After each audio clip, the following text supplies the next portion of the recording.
bênção, louvor maravilhoso. Aleluia, louvamos o Senhor para sempre. Exaltado seja o nome daquele que é santo, santo, santo, santo. Aleluia, o Senhor Jesus.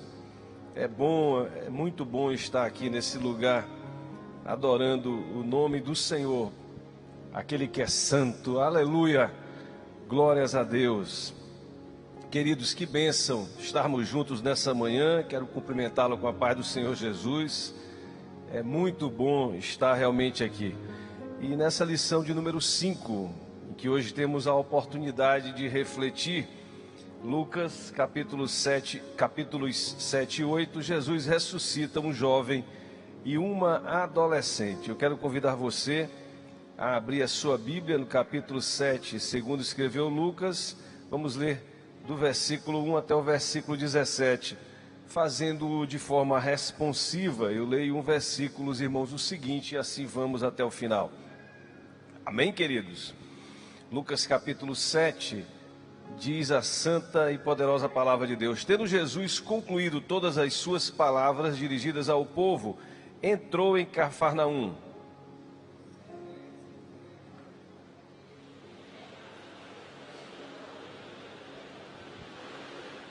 Tendo ouvido falar a respeito de Jesus, enviou-lhe alguns anciãos dos judeus, pedindo-lhe que viesse curar o seu servo.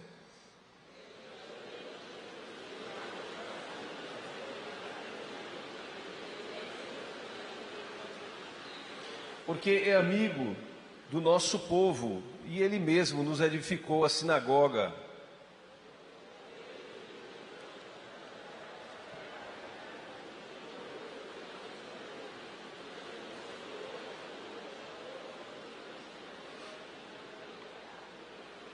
Por isso eu mesmo não me julguei digno de ir ter contigo, porém manda com uma palavra, e o meu rapaz será curado.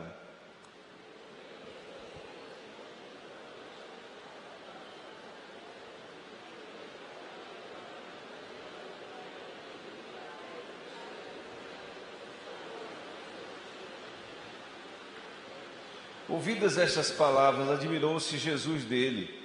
E voltando-se para o povo que o acompanhava, disse: afirmo-vos que nem mesmo em Israel achei fé como esta.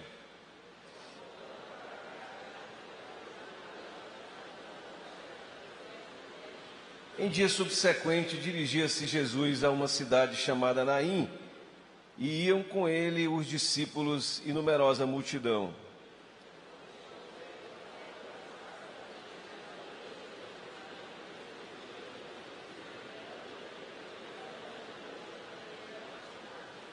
Vendo-a, o Senhor se compadeceu dela e lhe disse: não chores.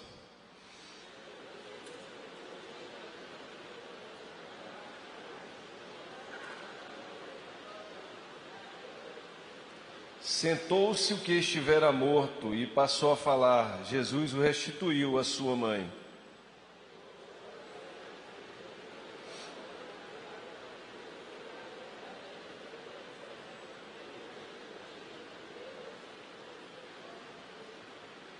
Esta notícia a respeito dele divulgou-se por toda a Judéia e por toda a circunvizinhança. Quantos dizem amém?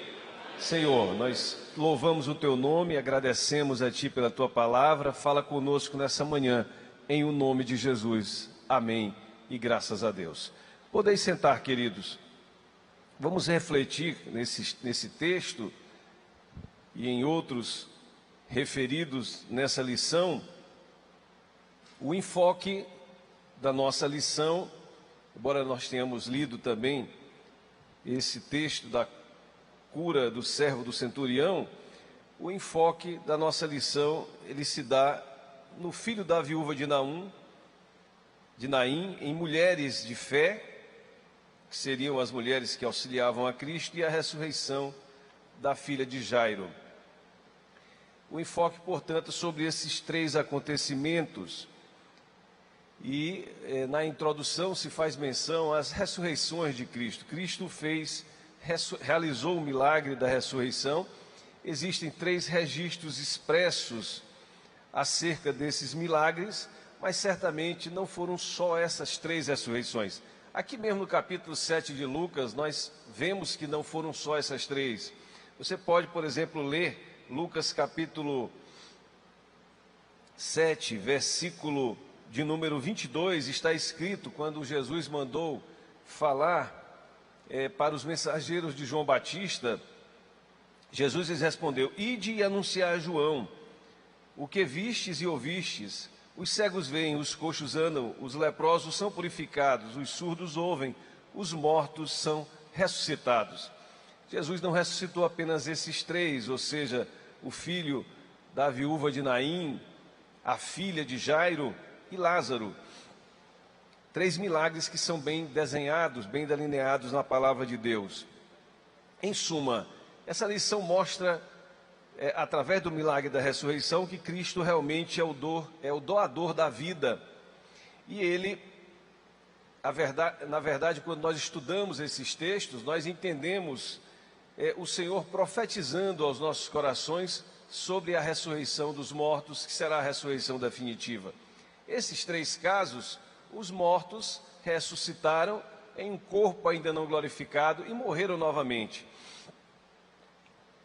Mas ao final Jesus vai nos ressuscitar, e quando Ele nos ressuscitar, no final dos tempos, nós seremos ressurretos em corpos glorificados que não mais perecem.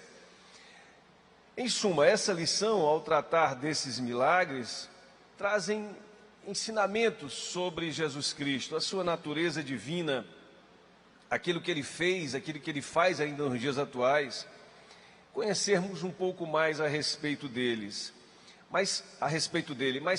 e desses milagres. Mas claro que esse texto que lemos, a partir do oficial, nos influencia muito para nós compreendermos o nosso estado, porque é esse estado que nós vamos ver nessas pessoas que foram até Cristo. O mesmo estado, em princípio, daquele centurião que disse não ser digno, que não era digno, nem mesmo que Jesus fosse até a sua casa. E ao observarmos na rua, Naim, uma cidade próxima do Monte Tabor, Jesus encontra aquele féretro, aquele jovem morto, a viúva muito triste, uma multidão muito entristecida. Aqui vemos uma tristeza generalizada em uma população inteira. Praticamente a cidade inteira estava envolvida naquele enterro. A Bíblia não mostra que aquele jovem, ele era alguém ruim, que fazia maldades. Ele morreu na juventude e provavelmente ele era o provedor daquela viúva. A Bíblia destaca, era uma viúva. E aquele jovem morreu, a sociedade estava sensibilizada. Aquela mãe perdeu a sua fonte de sustento, perdeu o seu filho único. Que situação! O ponto aqui maior do sofrimento é a tristeza. Todos estavam tristes, entristecidos naquele quadro. Ninguém mesmo se voltou a Cristo. Eles não foram atrás de Cristo. Mas o Senhor olhou para aquele quadro, aquela cena, aquela situação, todas aquelas vidas, todas aquelas pessoas.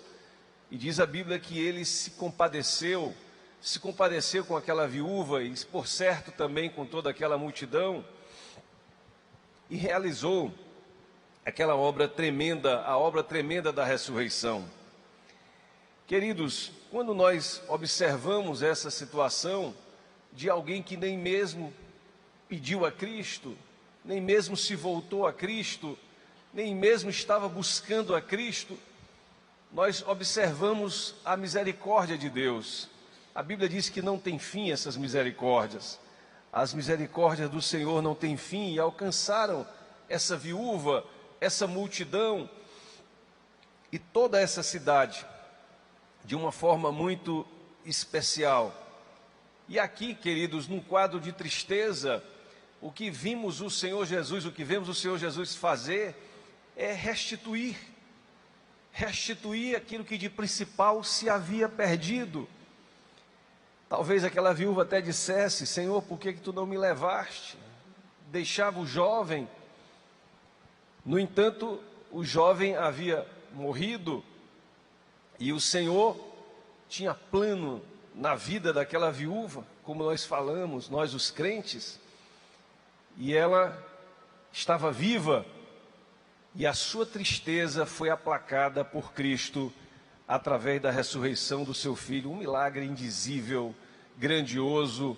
Jesus restituiu aquilo de mais precioso que poderia ser restituído àquela pessoa, a tratou de uma forma muito especial, se compadeceu dela, teve compaixão dela, disse não chores, dialogou com ela e fez aquele jovem voltar à vida, trazendo a restituição. Eu queria que você fechasse os seus olhos durante alguns segundos. O que você precisa ter de restituído na sua vida? O que você perdeu, até mesmo sem a sua própria vontade? Até mesmo sem que você pudesse fazer nada ou tenha tido qualquer interferência ou intervenção, mas desapareceu, perdeu-se.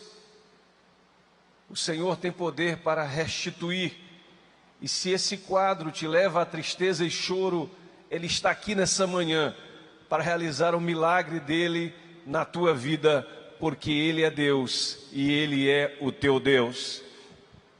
Existem compensações de Deus, queridos, que são superiores à própria restituição.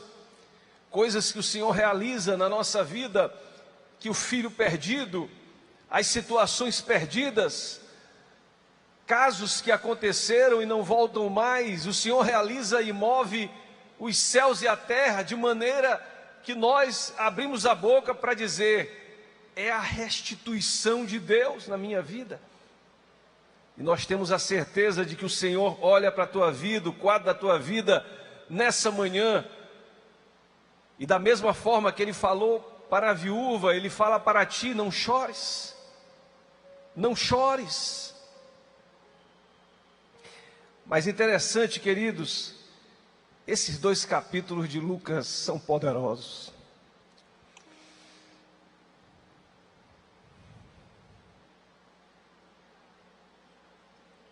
São fortes.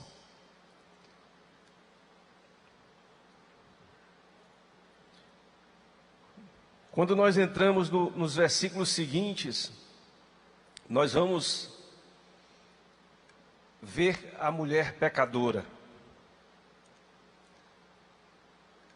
O que havia na vida daquela mulher? O que ela tinha perdido? A comunhão com Deus. Os pecados separaram a vida dela de Deus.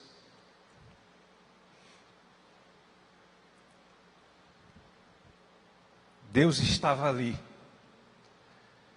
Jesus estava ali. E ela com o seu bem mais precioso, o frasco de alabastro caríssimo, com nardo caríssimo,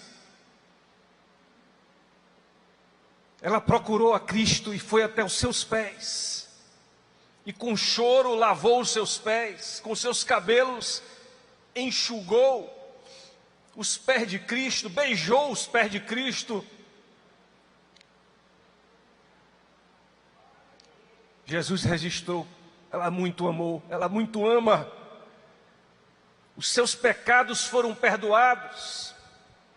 E aquilo que caracteriza o Evangelho de Lucas, queridos, o Evangelho do Filho do Homem, de Jesus que se fez homem para se sacrificar por nós, para nos salvar, é muito forte nesses 2 capítulos.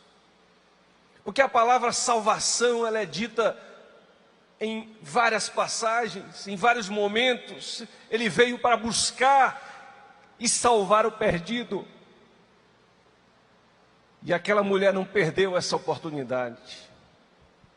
E aos pés de Cristo, ela recebeu o perdão, o amor. E nós entendemos a razão de nós nos movermos e nos movimentarmos no reino de Deus. Porque Jesus diz: aquele que muito recebeu, que muito foi amado, que muito ama, não pode parar, não tem como parar, ninguém pode pará-lo. Você não pode ser parado, porque o amor de Deus está na tua vida. O Senhor te perdoou os pecados, tirou tudo que te separava de Deus. Não resta mais outra alternativa a você, senão amar e seguir.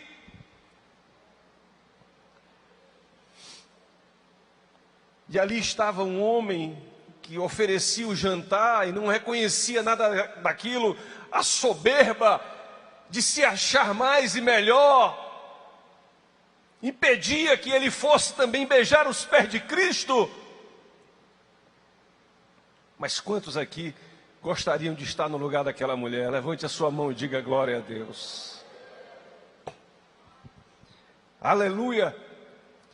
Queridos, e aí Lucas resolve, no evangelho que pode ser definido pelo nosso escritor da revista como o evangelho das mulheres,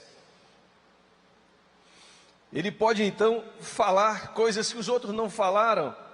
Por quê? Porque Lucas, ele era uma pessoa como nós, um grego, uma pessoa do mundo, não era judeu.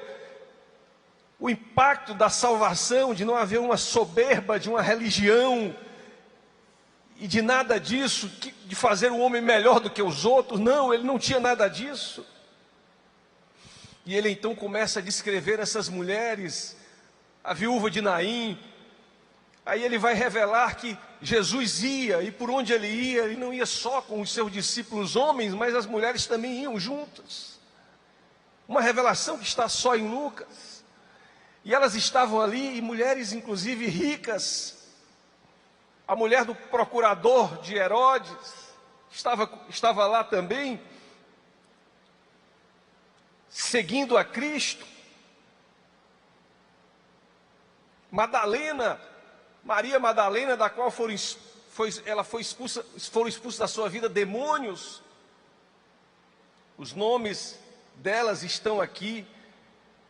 Os discípulos iam com ele, mas elas iam também. Elas tinham sido curadas de espíritos malignos, de enfermidades. Maria, chamada Madalena, da qual saíram 7 demônios. Joana, mulher de Cusa, procurador de Herodes. Susana e muitas outras, muitas mulheres,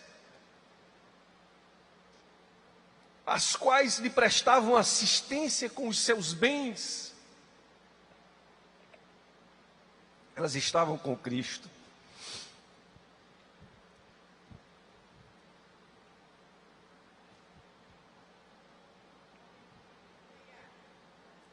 Algumas largaram os palácios.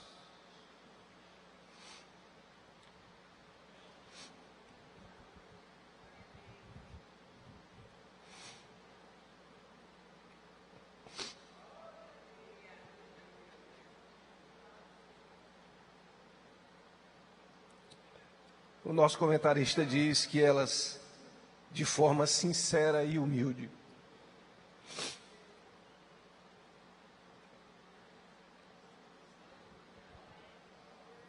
davam ações de graças. A experiência da salvação, a experiência em beijar os pés de Cristo,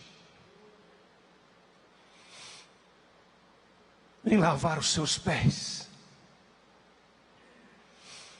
em dizer como o centurião: cura, Senhor, porque Ele é digno. Ele construiu a sinagoga, ele fez um bem ao teu povo. Mas o centurião disse: negativo, eu não sou digno de que tu entres em minha morada. Nós não somos dignos de absolutamente nada, mas aquele que é digno, Jesus Cristo, nos amou e nos salvou. Essa é a razão de nós estarmos aqui nessa manhã, tratando desse evangelho e falando sobre o testemunho dessas mulheres, dessas irmãs.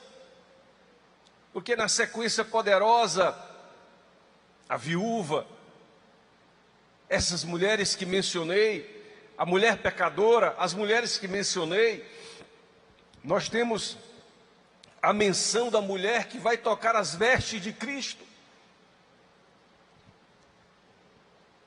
A viúva, ela teve a restituição do seu filho.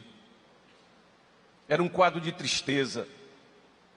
Essas mulheres eram pecadoras, como nós, eram enfermas, estavam cheias de enfermidades.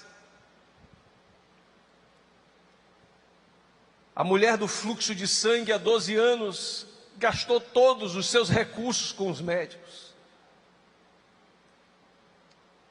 E ela também não entendeu-se digna de nada. Ela só queria tocar na veste de Cristo.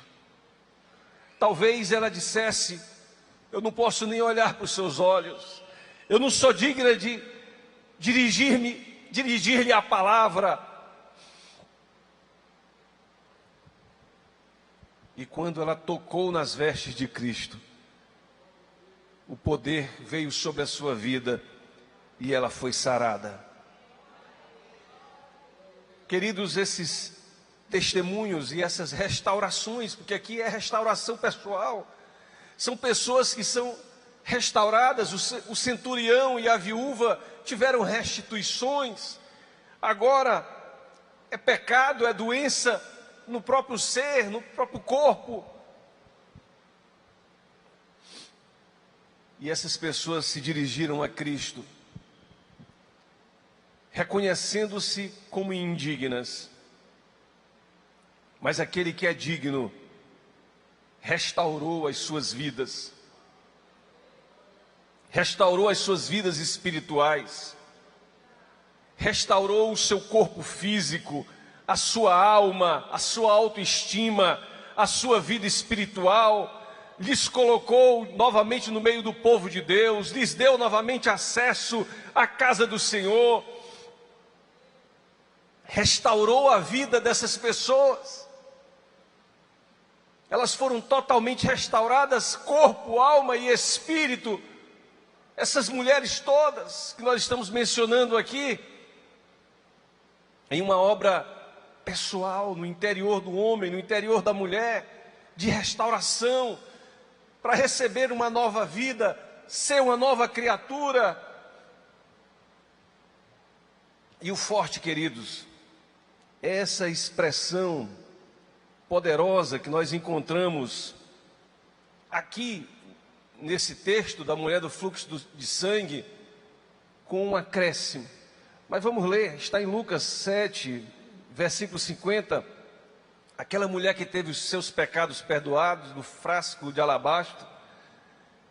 O versículo 50 diz: mas Jesus disse à mulher: a tua fé te salvou, vai-te em paz. E aí, queridos, nós vamos continuando nessa marcha de Cristo com essas mulheres. E já no versículo 48 nós temos esse acréscimo que falávamos. Está registrado assim: depois que a mulher do fluxo de sangue recebe o poder, é curada, e há aquela identificação pública dela diante das pessoas, Jesus então diz assim: filha, a tua fé te salvou, vai-te em paz. Feche os seus olhos agora.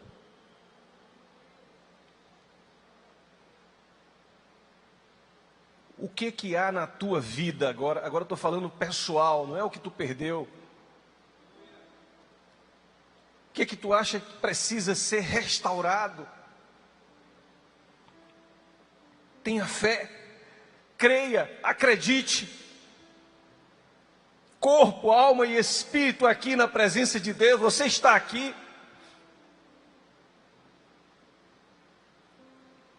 Isso está te tirando a paz? O que está te tirando a paz? O Senhor te restaura hoje, agora. Ele tem esse poder. Mas eu já me encaminho para a última parte desse texto. É a ressurreição da filha de Jairo. O episódio que está no capítulo 8, vai do versículo 49 ao 56. Esse episódio é um episódio cheio de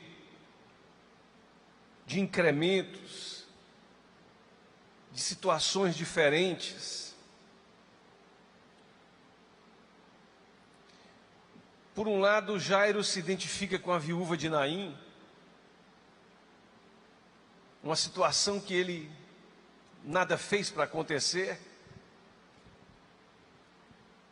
Por outro lado, ele se identificava com aquelas mulheres, mas a diferença é que tem uma terceira pessoa, a filha. Ele não tinha fé nenhuma, mas ele foi até Cristo. E essa fé precisava ser acrescida, queridos, porque nós não encontramos o medo na viúva de Naim, nós não encontramos o medo no centurião, nós não encontramos o medo nas mulheres que foram aos pés de Cristo, que tocaram o seu manto, mas o medo estava presente aqui. Jairo andava com aquela aflição por acontecer. A filha dele estava para morrer. E ela realmente iria morrer e morreu. Ele estava com medo. Havia um terror, um pânico no seu coração. E quando ele se aproximou, veio a notícia que ele não queria ouvir. Ele foi até o Salvador, ele foi até Cristo. Mas mesmo indo até Cristo, mesmo estando Jesus tendo levantado imediatamente e dado a palavra de ordem, vamos, eu preciso que tu venha comigo, mestre, vamos. Mas na caminhada, Jairo viu a cura da mulher do fluxo de sangue. É um episódio cheio de nuances. A sua fé, que estava começando a ser aumentada, porque Cristo estava com ele, foi aumentada mais ainda com a cura da mulher do fluxo de sangue, porque ele ia receber a notícia pior da sua vida. E o terror que acompanhava a Jairo estava por se firmar na sua vida. O medo, o pânico de que aquilo acontecesse, e aconteceu. O mal chegou. A pior coisa que poderia acontecer na vida dele. E quando chegou, chegou num ambiente de confusão, porque o medo, queridos, ele tem os seus temperos, o alvoroço, a confusão ambiental. E quando Jairo chegava com Cristo, tudo isso já estava firmado, um quadro diferente da viúva de Naim. Parecia que as pessoas não eram solidárias.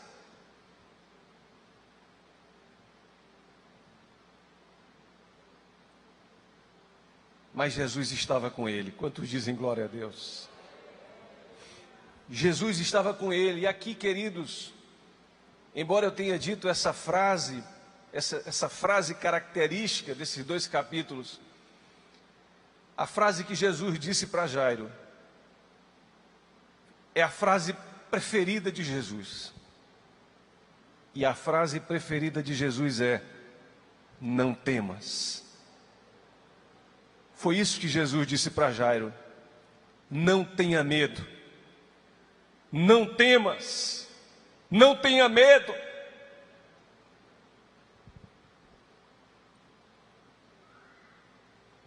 O que está trazendo medo na sua vida?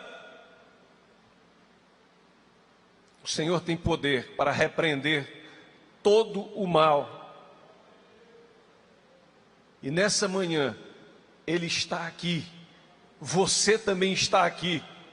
O Senhor marcou esse encontro contigo para aumentar a tua fé, para dizer para você não temer, não temer, não temer, não temas, não tenha medo. Ele está contigo, Ele anda contigo, Ele está na tua vida. E a ordem de Cristo é para levantar. Jesus tomou a menina pela mão e a levantou. A mão de Cristo vem sobre a tua vida, te abençoando nessa manhã. Não temas, não tenha medo. Ele te abençoa. O amor lança fora todo medo. Jesus está na tua vida. Vamos ficar de pé por alguns instantes e vamos orar a Deus. Eu queria que você fechasse os seus olhos. Que manhã tremenda, que momento poderoso. Que momento poderoso de você se derramar na presença desse Deus e dizer: eu não sou digno, Senhor. Eu não sou digno. A viúva de Naim estava sendo levada. A dignidade toda estava perdida.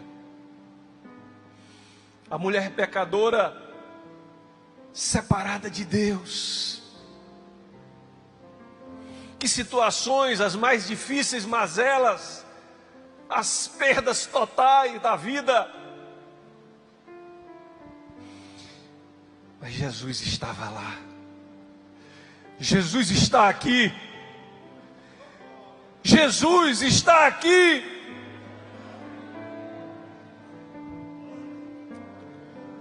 Ele é digno. Levante as suas mãos para o alto e glorifique. Ele é digno. E diga: santo, santo, santo, santo, santo é o Senhor. Se houver alguém que nessa manhã queira entregar a sua vida para Jesus, Ele é digno de receber a sua vida. Se houver alguém, venha à frente, nós vamos orar por todos. Mas se tiver alguém que queira se reconciliar, também que esteja nos assistindo, queira reconhecer essa dignidade de Cristo, é a hora, é agora. Nós reconhecemos, Senhor. Nós reconhecemos, Tu és digno. Só Tu és digno. Só Tu és poderoso. E nós queremos orar uns pelos outros nessa manhã, Senhor. Vem, Senhor, restituir poderosamente as viúvas, aqueles que tiveram perdas grandes na sua vida. Senhor, que as Tuas compensações venham poderosamente como um milagre na vida de cada um de nós. Nós não somos dignos, Senhor, mas Tu és. Faz isso para a glória do Teu nome. Que Tu venhas restaurar vidas aqui nessa manhã. Que a saúde seja restaurada. Que os terrores da alma saiam. Em o nome de Jesus, que toda depressão, toda doença na alma seja repreendida agora. Nós tocamos o Teu manto, Senhor. Nós tocamos o Teu manto, Senhor. E agora, Senhor, afasta todo o medo. Tira todo o medo. Que a paz, que a coragem, que a ousadia, que o louvor ao Teu nome venham a nos guiar no meio de todas essas situações terríveis, qualquer delas, e que possamos receber na nossa vida a Tua vitória. É no nome de Jesus Cristo que nós Te pedimos e Te agradecemos. Amém. Quantos dizem graças a Deus?